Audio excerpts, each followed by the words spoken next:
How many tech guys does it take to start a live stream? Hi, peoples. On today's session. That's funny. Oh my goodness.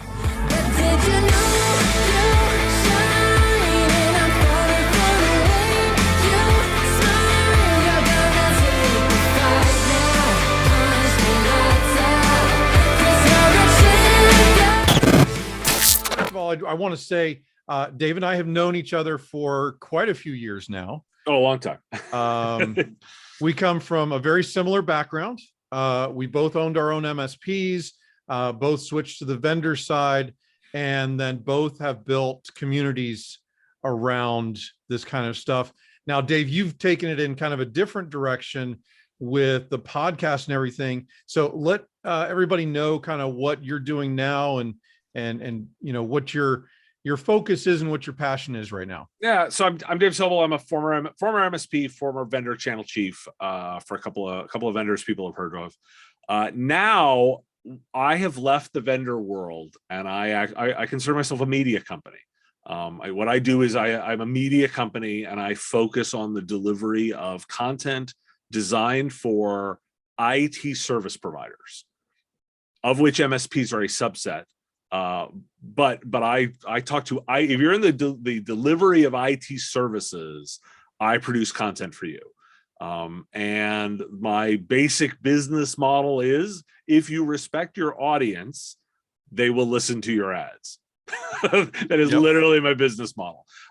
So whereas there are other media organizations that the listener is the product, they are a lead to the advertisers. For me, the content is king, and I better be saying something interesting and useful for my audience, and vendors will pay to deliver a message on that platform. That's the way that I look at it. So now I do a daily podcast called The Business of Tech. It's 5 minutes every single business day, where you can get news and my commentary in a section I call Why Do We Care? That I deliver every weekday. And then additionally, I do some bonus stuff, which is editorials and interviews, where it's my opportunity to kind of pontificate a little bit or provide a different perspective. So that's kind of the context also of what we're going to talk about today, because I did one recently. Yep, absolutely. So for those of you who don't know, my name is Eric Anthony. I am the administrator here of All Things MSP. I also run a YouTube channel where I share very similar content that I share here on the Facebook group. I actually forgot to change my name in the Zoom window, and so it does show my daytime employer. So yes, I am currently the director of MSP community and enablement at Ignite, and I kind of do the All Things MSP thing in my spare time, because like Dave, grew up in this industry, have a lot to share, spent time on both, the MSP side of the fence as well as the vendor side of the fence. And so not only do I have my own stories to share, but I have the stories of, hundreds, if not thousands of MSPs that I've, shared with and worked with and coached in the past. Mm-hmm. So that brings us to today's topic. And this is really interesting to me, because it all started with the Kaseya breach, which I think is a very interesting situation, because there's a unique perspective, I believe, that happened in this breach. And that is, not only were some clients and MSPs affected by ransomware, but a lot of MSPs were found without their RMM tool for a significant period of time. And that's something that I think is significant about this event, and spurred a lot of the conversations of, do we really need an RMM tool? And Dave, this is where, it really kind of started, I think, with the podcast that you released. Yeah. So, and it's funny because I'll tell the background of this. So when the incident happened, I was not at all surprised. You're always surprised. You're surprised in the timing, right? It's like, I didn't pick the day. I didn't predict the day. But it was like, okay, yeah, if you go to my December 2021 predictions, like, I completely predicted a disruption in this space. All right, so something's going to happen. Something disruptive is going to happen in here. Okay, it happened. Didn't pick the day, but I certainly picked the year. But what surprised me first off was how surprised the community was. That was actually the genesis for me writing the piece, because I'm just like, what do you mean everyone's surprised? Like, CISA did a piece on this, ProPublica did a piece on this. This isn't even Kaseya's first breach. It's not even their second breach. Like, it's and by the way, it's not the first RMM to be breached, because like ConnectWise has some too. So did Ninja. So did WebRoot. Like, do you need me to keep going? Like, I mean, it's just this. Oh, and by the way, like, I don't know, SolarWinds earlier this year. Like you want to look at this and go, like, why is it? I actually struggled with why is everybody so surprised. So I wrote my piece, right, and as the person who did, like, and my statement really is like, I think it may be time to consider dumping these things, because, by the way, like, if you're all surprised by this, you're not actually watching the trend, and maybe we really ought to reconsider this. And actually, the kind of almost the interesting bit to me was I heard a lot of people saying, yeah, that I was spurring some thinking, and then I also heard a bunch of people saying, like, you're crazy, Dave, you're crazy. And what really hit me was they latched onto what I thought was a throwaway comment, like, because I used some examples of like things I just thought weren't as important anymore. And I just said, and my statement was, I said, like, patching. It's like the director of the UK's National Cybersecurity Center on stage to the community said, I think you should just turn on automatic patching. This isn't such a big deal anymore. And for me, I just looked and said, well, that's kind of the way I feel about it too. Like, these are not like this crisis thing anymore. Like, I don't think this is the significant problem it was, I don't know, 20 years ago. Right.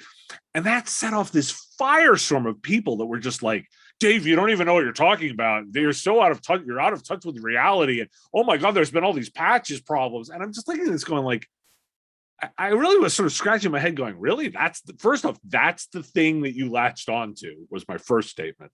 And second, the like, okay, where am I? And so that's a little bit of the discussion is around that. Yeah. And, it's interesting because I kind of latched onto that again, kind of as a minor point, right? When I started my first YouTube video, that would have been last week's video, where I kind of did it as a teaser of, should you get rid of your RMM? But really the video was about, okay, we've had this disruption, like you talked about. What are some of the questions we should be asking ourselves, including questions about the RMM, but what are some of the bigger questions around how this industry is changing and what you need to do to pivot or steer your business to where it's going to be in 2 to 3 years? Right. Yeah, I mean, it's so that's for me, that's the open the door, right? Is the like, look, I'm asking these questions because where I think I'm living in terms of my headspace and the way I see the market, I think is clearly kind of different than a lot of other providers out there. And I've been thinking a lot as we prepped for this, right? Sort of the like, what was I missing, or what is the community missing in, or both, from my video? And I think I came up with kind of a main thought of this that really struck with me as I thought a lot about this commentary. What really resonated with me was how most of these complaints were about the operation of the MSP. I can't run my business if I don't have a patch management tool. Right. I can't run my business if I don't have a monitoring tool. I can't run my business if I don't like. And as I thought about that a lot, I said, you know what's missing from that is the customer. All of these complaints are about what the MSP wants, not what's best for the customer. And let me make a bold statement here, because I think a lot of people are not thinking about my perspective on this, because I'm actually a lot more like the customer than almost anybody you're going to meet in our communities right now. I don't sell anything to MSPs. Now, love my Patreons. Thank you for thank you for the Patreon support. But I don't sell anything to them, right? They get some early access. There's some benefits and that stuff. But I'm not running around selling anything. And by the way, I'm very transparent that I sell ads to vendors. Like I'm very transparent. It's right on my website. And by the way, truth in advertising, just so that we don't skip over that part, Ignite is an advertiser on Dave's podcast. Right. So like, I'm very clear about all that kind of stuff, but I don't sell anything in the same way that a vendor does, right? And I'm not an MSP. I actually look a lot more like your customers. I'm a media organization. I produce intellectual property. I distribute it out online. I have an e-commerce store. I've got a merch store too. Like I've got all of these things where it's like, but literally I am an end customer, right? I deliver this stuff out there. I have an IT infrastructure of mine's all cloud-based, like everything's cloud-based, right? I'm QuickBooks Online, I'm WordPress, I'm WooCommerce, I've got all these systems right on the back end that run my business. But I look a lot more like my customers. And I've been thinking a lot about this statement of all of this rebellion against my statements. It's like, yeah, but I'm talking on behalf of the customer. Let me throw out an RMM tool is a piece of software with complete and total administrative control over everything that's in there. And it aggregates that across a group of disparate customers such that potentially a breach in one could go across all of them. So me, the end user, I am now potentially at risk of all of the other customers that an MSP services. Yep. I'm going to make a bit of a bold statement. All you MSPs, if you try to sell to me, no, hell no, I don't want your piece of garbage software in my business. I don't. I do not want those pieces of software in my business. Don't want it here. Don't want to take the risk. I, the business owner, do not want to accept the risk of that complete and total control in my business. Now what? Think about it from that perspective. Because if all of the objections are, I can't run my business, I can't do this bit, you're not thinking about your actual end customer. Yeah. And there's a lot of changes that are happening that are going to facilitate not needing an RMM. Right. You know, and Microsoft's new offering of being able to have Windows 365, you know, is a key example of that. Oh, I'm super bullish on this. Like, I think this is but let me also say, like, I don't debate the need for example, things like patch management, but I might say, so deploy a patch management tool where it's isolated from a security perspective. It only manages that. It does not have the ability to do anything else. You need to monitor? Great. Use a read-only tool, right? If you want to put a tool in there that cannot do other things, that does not have the ability, because particularly if you're using things with write capabilities, you want a monitor of the monitor, right? You want a read-only tool that allows you to ensure that those things you're managing, because I don't want to focus on just desktop, like things you're managing, you want to get status information, but you don't want that system to compromise you. Right. Like and by the way, your backup system, keep it away from those other things, right? Like it needs to be something where you know your data integrity is important. Like, and for all of you, like, and I'm sure I'm ranting again, but it's like all of these MSPs are going, oh my God, I run 4 backup systems in my business. Count them 4. Mm-hmm. I'm in the intellectual property business. Like, you know, I'm not a cheap customer. Like, I write checks for IT infrastructure because I believe in this stuff. I run 4 backup systems because if my data gets lost, I am out of business, right? Yep. I need to be able to recover. So I really want people to be thinking about resetting their thinking on the way they're approaching the solution. I don't argue the core premise. Small companies need help with their technology. Small companies need help with their direction. Small companies need things. We're equipping coming on. Like there's always a need for a help desk. I get it. There will always be a need for a help desk, right? Like Janice in accounting will always need help. But make sure that you're using tools for the modern era. Right. And I think that's, you and I have both been in this long enough. And I mentioned this in my YouTube video where as a business owner, the opportunities arise, right? Right. But you have to be looking for them. It's that Wayne Gretzky quote, right? Yeah. He never skates to where the puck is. You need to be skating to where the puck is going to be. And sometimes that means your business is going to go in a direction you didn't see it. And right now, what I think is RMM has been the default tool, that in your PSA, for such a long time now that it's a given, it's assumed. And that's where the danger comes in, is when we assume we need these tools, but the landscape has changed. It's 100% that. It is 100% that. And by the way, the other piece about this is that, and I talk a lot about risk calculus.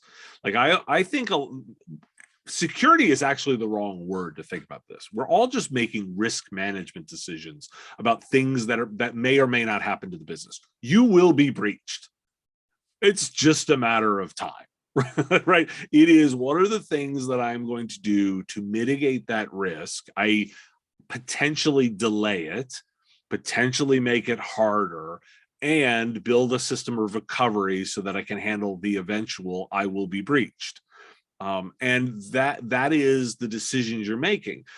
I'll link it back to the patch management discussion. One of the things that everybody was freaking out is like, oh there were these 2 issues recently with patching, and I had to roll all these patches back. And I go, what I want somebody to ask is, go ask the customer, which do you prefer? I can't solve everything.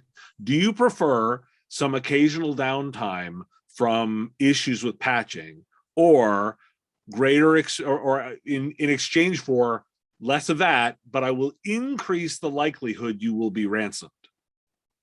Right. And that is the question, right? That is the question, right? It is not a perfect answer. It is, I'm trading a set of risk for another set, right? And by the way, there's no one answer to this question, right? Some businesses may say, we value the uptime so much that we're willing to take additional risks to focus on that. Okay, cool. I get it, right? Like if you've done the calculus. In my case, for example, it's I'm okay with some downtime, but I'm not okay with data loss, and I'm not okay with ransom, right? I'm one kind of customer. And so for me, it's like the calculus is way the other way. It's like, no. I'm about intellectual property protection much more than I am about like measuring every minute of uptime. I lost 30 minutes today in rebooting, right? On patch management. I'm fine. It's fine. Yeah. Like it's fine. It's no big deal. In the measurement of my workload and the way that my business operates, okay, it's fine. And it's that calculus that I want people to be re-examining. Right. And it's that calculus that's going to change from client to client. And that's where the managed services comes from, right? Yep.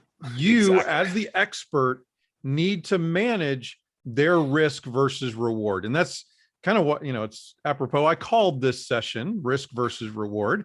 I didn't actually plan that, but that's kind of the piece there is, are they a business that has to have high availability, or are they a business that has a lot to protect? Right, exactly. And there's decisions that have to be made there. Now, I find the patch thing fascinating for a couple of reasons. Number one, I put out a poll after that video that I released, after the podcast that you did, and nobody replied that patch was the important reason that they needed to keep RMM. Yep. They said monitoring. I think monitoring was the highest one. Let me see if I can pull that up here really quick. Yeah, I mean, it was as you pull it up, I was fascinated by that too, and you know, and obviously you'll hear different things from different constituencies. There's a lot of MSPs out there, right? Like there's a lot of people interacting with this kind of stuff, and content like this moved around a lot. And different, I was hearing things from different groups. So for you know, talking to the All Things MSP community, obviously the feedback was a little bit different. And what I always point out on this is people want an answer. Yeah, there's not an important answer. point. There's not an answer to this. I say this in regards to me my stuff all the time. I offer my opinion and perspective based on a collection of data that I present. If you think I am wrong, go forth and make money. Right? You've made an informed decision based on data, your own collection of data, my presentation of data. And if you disagree with me, what I smile and go like, wipe the floor with me, go make more money, right? Come back and say like, this is the strategy I have run and this is the results that I have had. And all I will do is applaud that. Yeah. Awesome, right? Awesome. Because my job is to stimulate the thinking. And one of the answers can be, Dave is wrong. That's okay. Because there are different markets, there are different, different customer types, there are different industries, there are different bits. I'm looking at the broad swath, I'm looking at general trends, and I try and identify the things that I think are happening at a larger level. And I will highlight where my data comes from. And I'm very data driven. I mean, anybody who listens to my stuff knows I'm constantly citing data, right? Because polls and research and all of that kind of stuff, because I want to use that to color my thinking so that it at least is not just I'm pulling something out of the air. But if you've come up with your own, that's okay, because there isn't one answer to this. And it is distinctly not a tool question, right? There's not you can go buy this one thing and it will solve all your problems. Not if we're doing risk calculations. This is all risk calculations. This is all just placing bets. You got to make your own call on that. Yep. And so the other interesting one was automation. And I said this in the videos, and I'll say it again for the sake of this live stream. I have promoted automation in RMM for 7 years. And very, very rarely do I actually see an MSP pick it up and use it to the potential that it could be. And so I found it very interesting that so many people, because that was about probably 20 to 30% of the respondents said automation was their priority. Yeah. So this is one, and I'll explain, for Eric, and I have known one a long time. I have never believed in automation the way others have, because first off, I think it's really hard to do. And to your point, most people don't do it. But the reason is that I actually don't think it is the architectural choice of the future in terms of the way this stuff works. It is too hard to automate control against everything. There's just too much stuff. There's just too many things. There's too many devices. There's too many scenarios. It just is not possible. My more thinking is that it is around configuration and access control. Building environments where you only allow in the right amount of access to the right stuff at the right time, even if you don't trust the endpoint. Right. And so I always laugh and go like, I want to build environments where you can connect in from your kid's virus-ridden gaming machine and have no impact to the data or systems that you're impacting. Right. Particularly if things are cloud enabled, cloud first, you're able to provide tunnel, pinholes. I don't want to use technical, not a tunnel type, but a pinhole into the data that they need to get, or to the system they need to get, where it is so carefully controlled that they get everything that they need, but you've not actually exposed yourself to any risk. and that is configuration way more than that is automation. Right. Now, I think there's a lot of automation in that configuration. Yes, And but you're automating against different things, right? It's not your because in the old, what I'll call the old school RMM thinking on this is, I will automate everything, I will control everything that I touch, and it's impossible. It's too hard.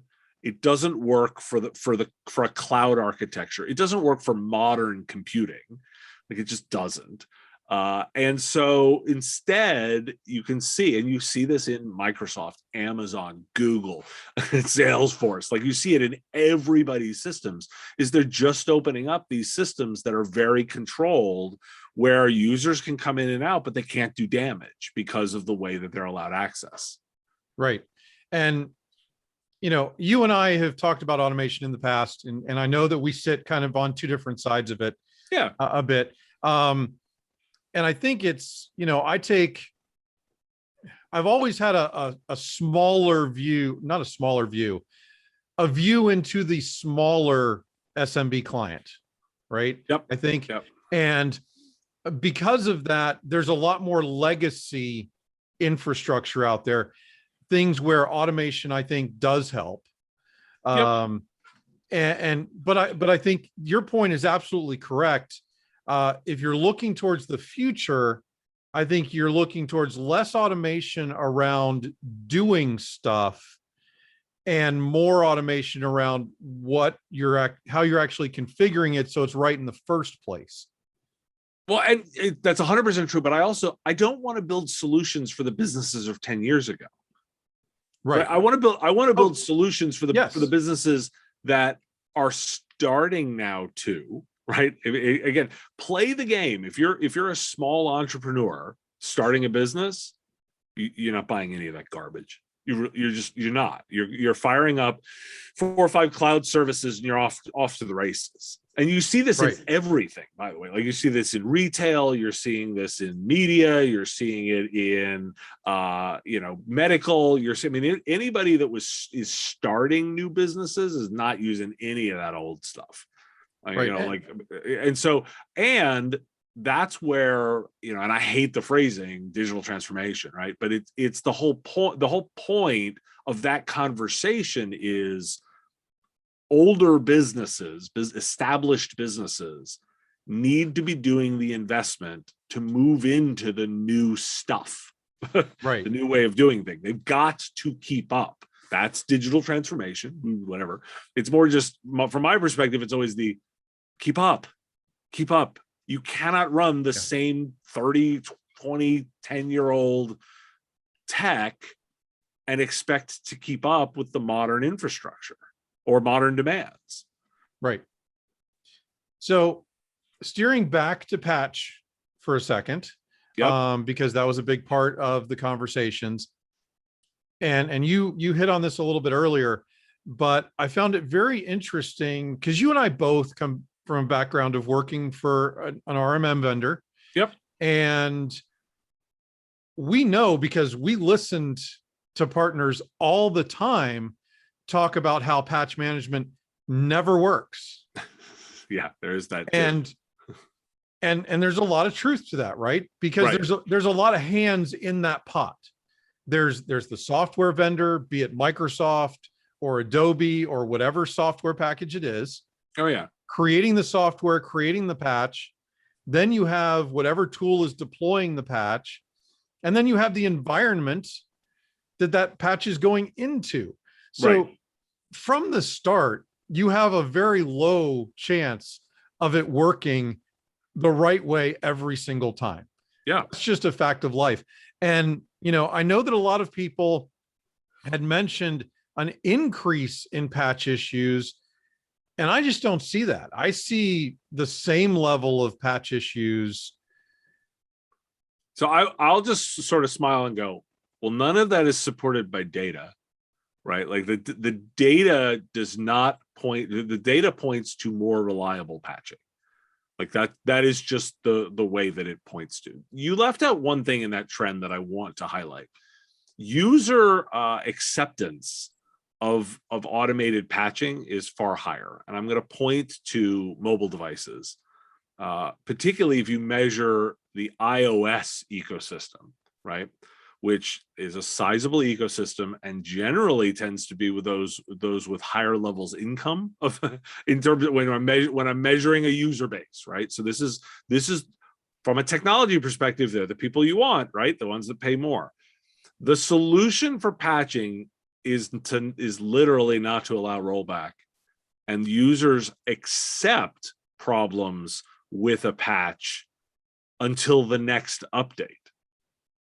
That is the methodology, and users do it. Let me just point to anybody who's not tracking. Like, users just do it. That is what happens when you impose a set of standards to something. Is you say, no, you will not roll back. You will keep it. We will push you forward. And look, and I get it. I can hear the screams right now, right, of people saying, well, my customers won't put up that.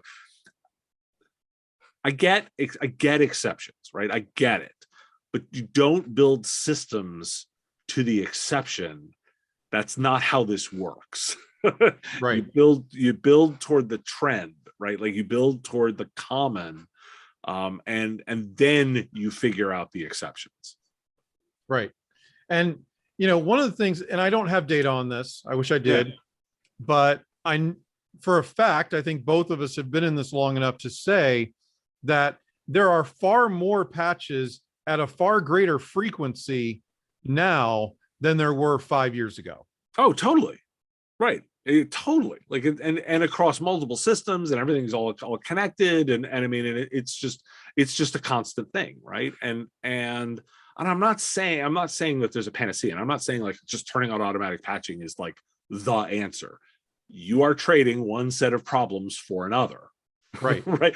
Do the risk analysis and decide which risks you're comfortable with. Oh, and by the way, put your customer hat back on again and find out for your customers which risks they are tolerant to, and what they are signing up for.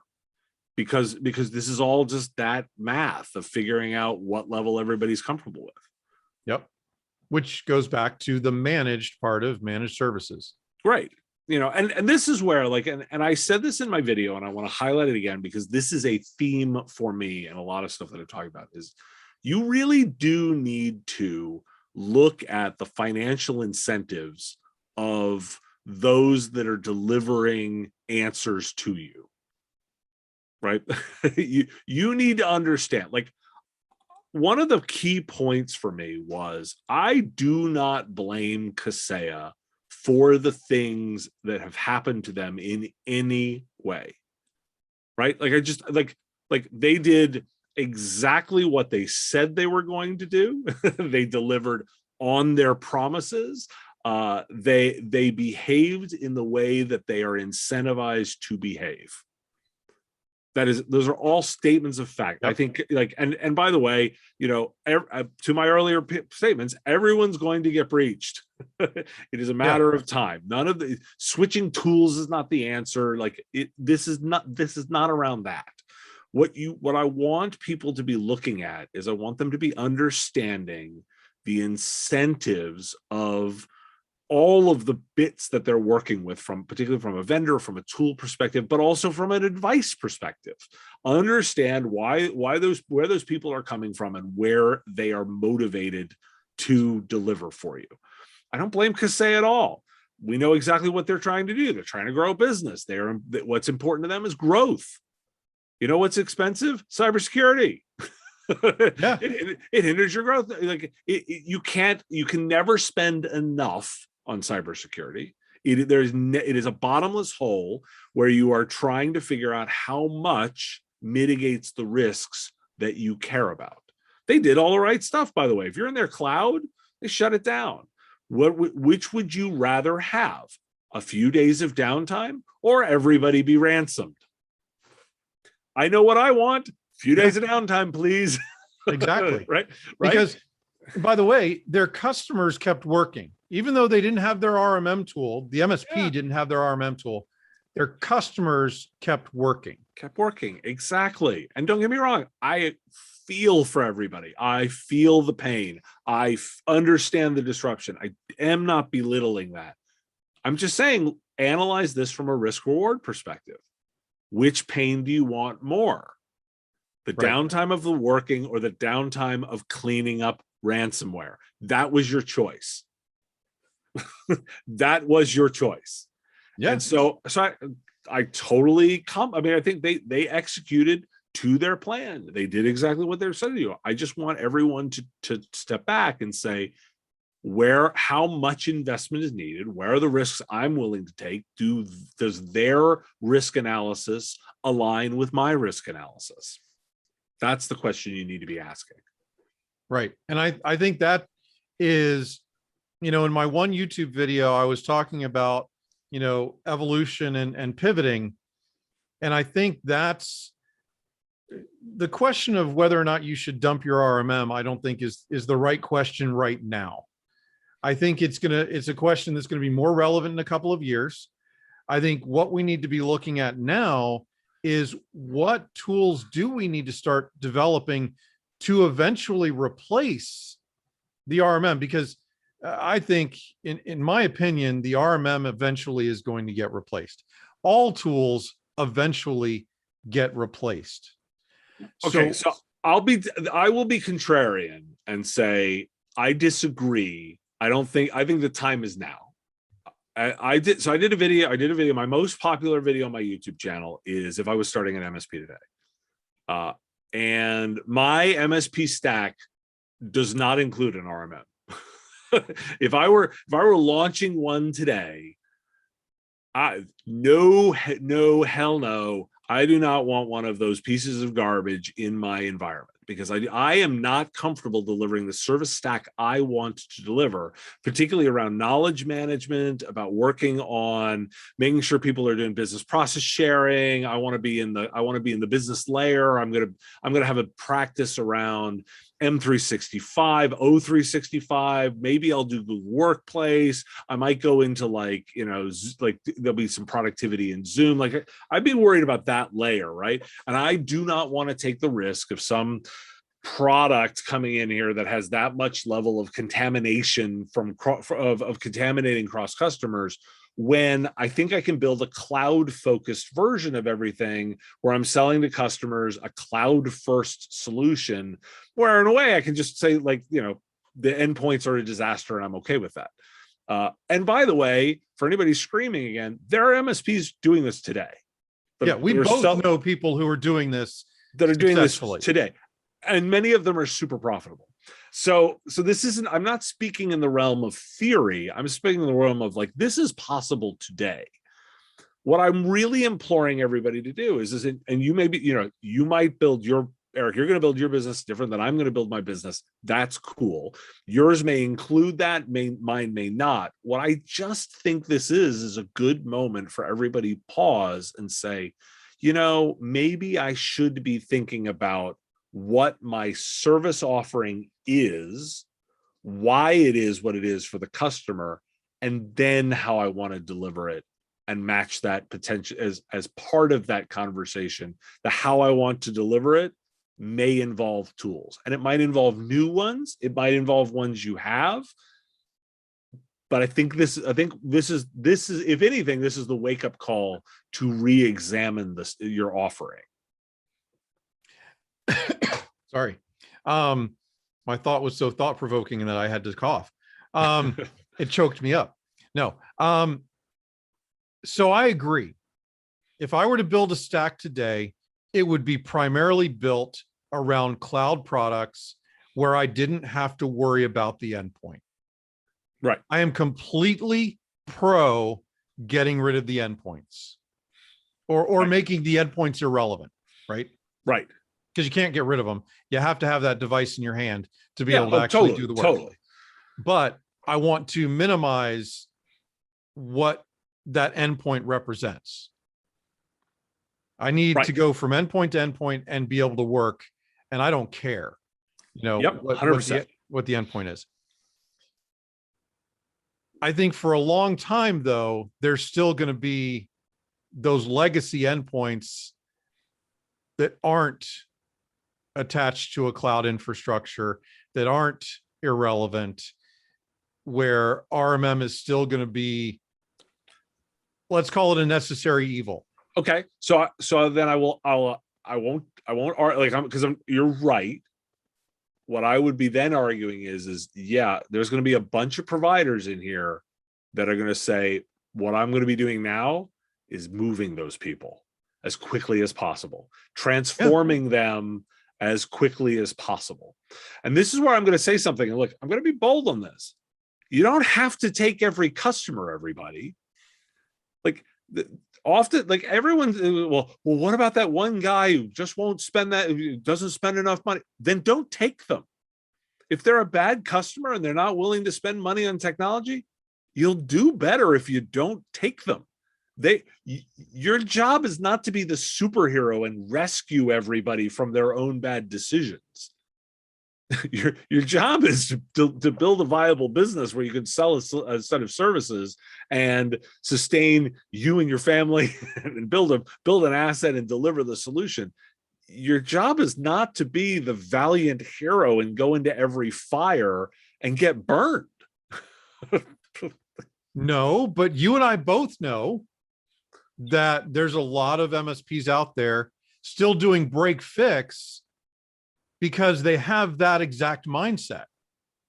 And I think, this is, it's actually coming to me where this is very much like the transition from break fix to managed services. Oh, right? Yeah. 100%. Where we have the transition from on-premise to cloud. Right. They're very similar in some of this mindset shift that's been very difficult for MSPs over the last 10 years, because it's very hard to go from that trading time for dollars and increase your time to increase your revenue versus decreasing your time to increase your profit margin, right, with the fully managed services model. So there is I think a significant mind shift that has to happen here to get away from the relevant endpoint. Yeah, 100%. And by the way, like, I'm bold on this is that this is the way it is, everybody. Not going to be. It is the way that it is. There are businesses launching now that have launched in the past 2, 3, 4 years that use this model. This is not something, this, transformation cloud is long here. And I don't, and this is, many people think, well, I'm running my email in the cloud, I've moved to the cloud. No. That is not what we mean by this. And perhaps for many, if your head is still in that space, I'm going to implore you to go re-examine what it means to be in the cloud, what cloud first means, like, and understand what that idea is, because it's okay if you're struggling with it and you think it's just my email runs somewhere else. I'm imploring you to re-examine that, because that is not the architecture, that is not the design decision, and that's not the way many systems are delivered now. Right. And I think that is the transition that we are seeing, that we're going to have to manage, clients through in terms of managed service providers. Cloud, it takes too much control that we just can't exert. It's kind of like the automation thing to me. You can't automate an endpoint into compliance. Right. It's something that we'd love to strive for. And some people have been effective at, but it's never going to be as good as making the endpoint irrelevant and centralizing the security in the cloud. Exactly. And so, and making sure that you are, that this is a zero trust architecture. We're only allowing in the amount of people for the amount of time that they need just to the access they do, and we're constantly re-verifying something. This is a big mindset shift, and I am completely sympathetic, and I will have infinite patience for those that are trying to learn and struggle this. What I'm going to be pushing back against is the people that just go, no, I'm going to keep doing it the way that I've always been doing it. okay, but don't say I didn't warn you. Like, Yep. And I want to shift gears because we're kind of, winding down here. We've only got 15 minutes left. I want to talk about some of the influences that are pushing us in this direction. We've talked quite a bit about risk today. And I think one of the risks that I think you touched on it a little bit is the risk to the service provider's business. And, we've both talked about legislation. We've both talked about the insurance industry having a lot of influence over this. And I just want to spend a few minutes talking about that, those influences that are really one of the things that are pushing us to this more, making sure we're managing the risk profile of our clients. I think about this a lot these days, and I like to. I will do a callback to the when I started my MSP. I started my MSP in 2002, and I think a lot about the things that I fretted about back then. The number one thing that I worried about was a data corruption or a user screwing something up, and me not being able to put their data back together. Like, actually, that was the number one thing I thought about back then. And I kind of laugh now and think about the actual risks of what we're talking about. On my show, I talk all the time about the profile of the cyber criminals. They are like incredibly organized business units that are coming at you with, they research you, they investigate, they have time and money, and they have systemized, they have PR departments, they've got a financial group, they publish financials, they have affiliate programs, they have partner programs, like ransomware is a service. It is such an incredible organization, and our foe is so good. Right. And now they are not only coming in to steal your information, but to extort you and do a double extortion and sell it back out again. The risk is so much higher. That's the enemy that we're facing when we think about the thing that we have to worry about keeping businesses afloat. And then I think about the stack, right? And I think about like the customer, right? So the customer has this problem. They have the problem. And they want someone to solve it, right? So they hire a service provider. That's the MSP, the IT service provider, break fix guy, right? Whatever, they fix somebody, and what they are doing is they're making an agreement, right? They're making an agreement that, hey, you're going to take over this portion of my business, and you're going to assume control of that. And as part of that, you're also going to assume some level of risk for that. Right? You will assume, and it's in the contract, and you will have some liability clauses that transfer that in. And look, you may have a great contract, right? But it will include that maybe your limit of liability is only all the money they've paid you in the last 2 years. But when I think about that from like think about if you had to give one customer back their entire last 2 years worth of billables. I don't want to. For the vast majority of providers, because 93% of them are less than $5 million in revenue, that hurts. That hurts a lot.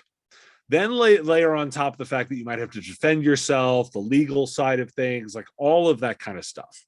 Right. So then you think about the other side of risk management, which is the people that I work with. The reason you have cyber insurance is to offset some of that, right? I will pay a certain amount of money to have cyber insurance in order to offset some of that risk. Well, the insurance companies don't want to assume infinite risk, right? They don't want to assume everything. They're getting smarter and smarter, and they're putting controls in place to make sure that they're not. Now think about the risk coming in from some of your vendors, right? Those contracts, have you read those things? They take like no risk. They are taking no risk. And if something happens to them, they're big enough and at scale that their answer will be, well, we'll just write a check and make it go away. If you're a software vendor of any significant size, you've got enough of a war chest to just write that off. And as I made a video on risk management, when you go look at from the larger company perspective, ransomware, security breaches are not damaging them long term. Right? You see it from Marriott, you see it from Equifax, you see it from Target. Like, those stocks are all doing great. All they need to do is survive and ride that out, and over a period of time they will recover. By the way, SolarWinds, right? Like, massive bit. Like, they've managed to recover a good portion of their valuation already. They are on track. I predict, my prediction, 2-3 years from now, those stocks will be back to where they are from a market capitalization perspective, their valuation, their ability to do it. By the way, all of their execs are doing just fine. So if I think about the squeeze in the middle, if I think about the service provider who is accepted a bunch of risk, only has so much in the valve of the insurance company, and their vendors are pushing on it. By the way, what if the risk comes in because of the vendor? Right? Literally, I don't know, we just had a recent occurrence we were just talking about where the risk came in because of the vendor. What are you, the provider, doing to mitigate these risks? Because the customer is asking you to assume it. You're getting pushback from pieces upstream from you. You've got to do that management. Yep, absolutely. Because you're accepting the risk. Yep. And so you have to manage your exposure with that. And I really think that the insurance companies have already started complaining that they're paying out too much in claims. Oh yeah. Oh, totally. And they've even come out and said, like, what they're doing now is unsustainable for them as a business. And by the way, the one thing insurance companies are really good at is the math on their own risk. Like, they've been doing this for hundreds of years. They understand that. So you're not going to outsmart them. They're going to figure out the bit. Either you're going to pay a lot more, or they will start not insuring situations they're not comfortable with. Or they're going to start having more requirements. Right. Around what you have to do or be to qualify for that insurance. Right. And again, remember that they have the ability to absorb risk. That's their job. Yep. The software vendors also have the ability to absorb risk. Your customer is transferring the risk to you. You do not have the ability to absorb nearly as much risk as those other entities. Yep. You don't have the ability to absorb or transfer. Exactly. And that is why I do legitimately worry for people in this space, because a new report out this week, 99% of MSPs are delivering managed security services, which is what that says to me is 99% are now accepting this risk on behalf of their customer. Yep. I do not believe 99% are ready for the amount of risk that they have accepted. Agreed. And if you really want to look at somebody, I mean, you made the point, if you want to see somebody who knows how to manage risk as a business, look and see what the insurance companies are doing. Take your cues from them. Yep. And by the way, I'll throw out another stat because I love this. 99% of all of internal Microsoft, according to their CISO, uses multi-factor authentication. 99%. 18% of Microsoft's customers are. That's horrifying. The number of times I hear from solution providers, MSPs, well, I just can't get my customers to do multi-factor authentication. I lose my mind. Yeah. I lose my mind because these are the basics of doing this. But more importantly, you have accepted the risk of working with them despite not accepting this. And I'm gonna give you we've got about 5 minutes left. I'm gonna give you this last set of scenarios I want people to start thinking about. If we're talking about risk management, I want you to think about the lawsuit that will happen if a customer comes out after you. And here's the scenario I've been thinking about a lot recently. So I'm an expert in the delivery of managed services, right? I'm the kind of pontificating guy that will come up with that will have opinions on this.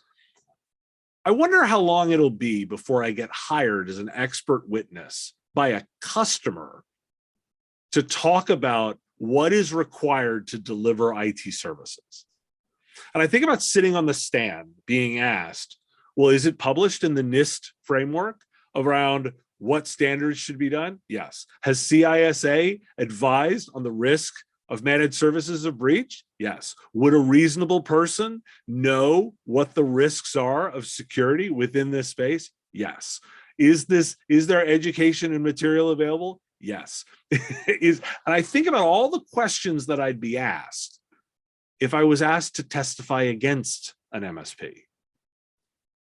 And then I think about all those questions that didn't come, that have not been addressed. And that terrifies me for many of the providers that are out there. And more than anything, that's why I am sounding the alarm the way that I'm sounding it. Is if you're not reevaluating this stuff, I think these are the things that are of risk, and you really do need to be evaluating a lot of these decisions. Yeah, we both still have a lot of good friends who are still managed service providers.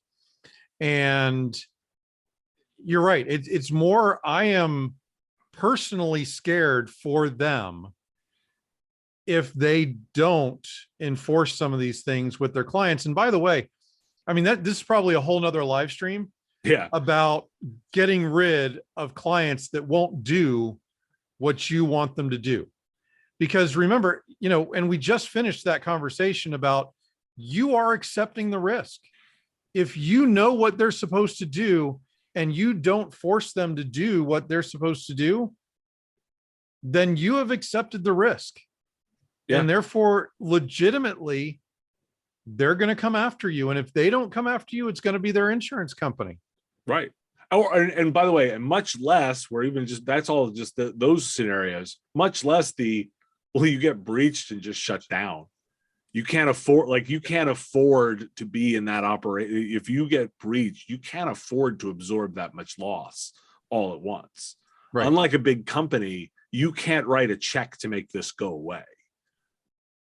Yeah, I think both of us have friends who are in that situation where they could not absorb having to pay back, like you said, 2 years, even if that was the limit to your liability, 2 years worth of what that client paid you in order to make that go away. It'd be pretty devastating.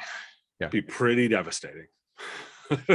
So, yeah, I mean, and not to leave on a bummer because, I mean, as I said, I still believe, in my heart of hearts, I believe in the core value of somebody delivering guidance on technology to small customers. But I also just keep recognizing that the landscape has changed. And my advice to small customers is very, very different than it would have been 5, 10, 15 years ago. And if people are singing from the songbook of 15 years ago, that market doesn't exist. That's not the one you're trading in. Yeah. And to leave this more on an up note, there is opportunity here. There is huge opportunity here. We've seen it in the past. There are going to be service providers who hold on to the past. And we all know that from the statistics we have right now, that the number one reason a small business shifts service providers is because of a security incident. Right. And so if you're going to take advantage of this opportunity, you need to change out your stack. You need to be more cloud first, and you need to be mitigating this risk for your clients. And it's not it's not all gloom and doom here. There is a pathway out of this. Oh, totally. Oh, 100%. But you may be doing things you weren't doing before, and you may be abandoning lines of business that you've had previously. Correct. And from my perspective, that's healthy. That's what a good evolving business does, is they what got you to where you're at now is not necessarily the bit that's going to get you into the future. This is the classic innovator's dilemma, is that you do have to constantly be transforming. And this is true not just in technology, but in most businesses, is that you need to be transforming to move forward. That is your opportunity to move into the next world. And there's a lot of really successful stuff going on there. But I think you should be re-examining your assumptions to get there. Yep. So with that, it is 5 o'clock, at least on the East Coast. It's always 5 o'clock somewhere, right? It's always 5 o'clock somewhere. And I didn't think about it, but we might have probably should have scheduled this for whiskey o'clock. Well, that's true. Maybe next time maybe next time. Whiskey. So Dave, if people are interested in finding out more about the business of tech and the podcast and all of that stuff, where do they go? You can go to the businessof.tech. So that is the website of the podcast. There's a big blue button to subscribe to all your favorite podcatchers. You can subscribe on YouTube as well. There's a weekly version of the show, comes out on Fridays. Additional videos that drop there. You can catch me on all of those different ways. Patreons get access to the written versions of my stories, but all the links to everything you need to do is right at businessof.tech. Awesome. And Dave, thanks for being here. I know this was a topic that garnered a lot of conversation over the last couple of weeks, and I really just wanted to kind of get on here and hash it out and really point people to where that opportunity lies, so they can, mitigate that risk, but also find the path forward for their business. Because I really think that this is a place of pivoting for our industry. Well, the core need is there. The core need is absolutely still there. So there's tons of opportunity. This is a wide open space. And I do want to mention that Karl is in the chat window here commenting about Dave's also on the Killing It podcast. That is true. So, you can also catch Killing It, which you can also catch at killingit.smallbizthoughts.com. Yep. So. You, Karl, and Ryan, great podcast. Always entertaining. And by the way, I do want to take this opportunity to kind of plug Karl's new endeavor, because I think it's important to the industry. And that is the National Society of IT Service Providers. Yep. It's just getting off the ground. I think this is going to be a great voice for this community. And I think it's going to be very influential going forward in terms of legislation, education, hopefully with the insurance industry as well. So definitely check that out. If you get the chance. If you're interested in learning more, there is a video. Last weekend, I did an interview with Karl on the business of tech. Yes, you did. Available both on the podcast and on the YouTube channel. We walk through both his proposed legislation as a guidance, and then as well as what the intention of the National Society is. You can catch that on both formats to get insight into that. Yep. And actually, I guess, Karl, because I know you're listening, if you want to go ahead and post the links to those, as well as we did have the first meeting yesterday. So if you want to go ahead and post that live stream, that would be great as well. And with that, I'm going to thank everybody who showed up today. Of course, this will be available in all variety of things. I may even, maybe chop it up into some other bits and post them in different sections on YouTube. We'll see how that goes. But anyway, thanks, Dave. Always a pleasure. Thanks for having me. Have a great day.